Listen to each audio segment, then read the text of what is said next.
We're learning the house where 4 University of Idaho students were murdered was party central. Police logs show cops were called to the house twice in one night in September over noise complaints. According to neighbors, there were loud gatherings most weekends involving 15 to 20 guests gathered in the backyard of the fire pit. One neighbor says she routinely had to wear earplugs to go to bed. News Nation's anchor Ashley Banfield is following the case. If this killer had been in that house before as a friend or a partier, they would know the unusual layout of that. They would know the unusual layout of that house. They would know where the back entrance is, the front entrance is, the locks on the doors, the stairs. They'd have a pretty easy time getting in and, more importantly, getting out unnoticed. And now a neighbor who lives near the house says he heard a woman screaming the night of the murders. 30-year-old Enon Harsh, a chef, says he thinks he heard the scream at around 4 a.m., but he quickly dismissed it as noise coming from a party. I didn't think anything of it. After what happened, I've definitely had second thoughts. Maybe it was not a party sound. And police are still looking for that white 2011 to 2013 Hyundai Elantra seen near the house the night of the murders. U.S. Border Patrol agents are monitoring Canadian border crossings for the mystery car. What's the significance of this car? The significance of the car is we know it was there. We know it was there. We know we haven't spoken to who was in that car, who may have owned that car, and we need to speak to them. We know that that person could really have the information we need to break the case. What is this video? What does this video exactly show, and what have police said about it? Because a lot of people have made a lot about this video. Yeah, so the video is super eerie because it's from around the same time as when we believe the murders were happening. It's body cam video from an area called Band Field.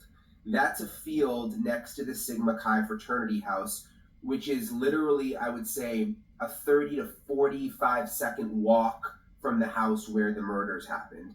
Basically around 3 a.m., Moscow police were called to Band Field, which is this big field, for an alcohol-related call, which obviously isn't unusual in a college town near the frat and sorority houses. Apparently there were like some drunk people there or something.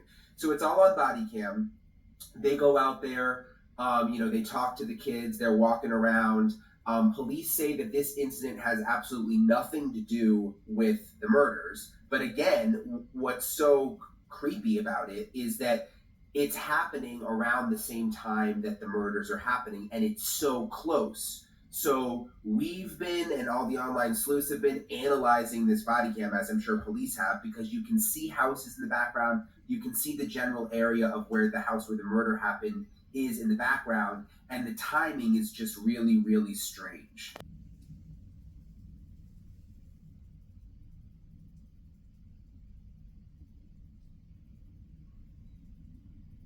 My name is Roger Lanier. I'm a captain over the Operations Division for the Moscow Police Department. My last name is spelled Lanier. I just want to first state that this tragic murder has shaken the community. It's been very hard for members of the community, and it's been equally difficult for our officers and for the investigators. We will continue to put all of our resources towards investigating and bringing this to a resolution. Here's what we've determined so far.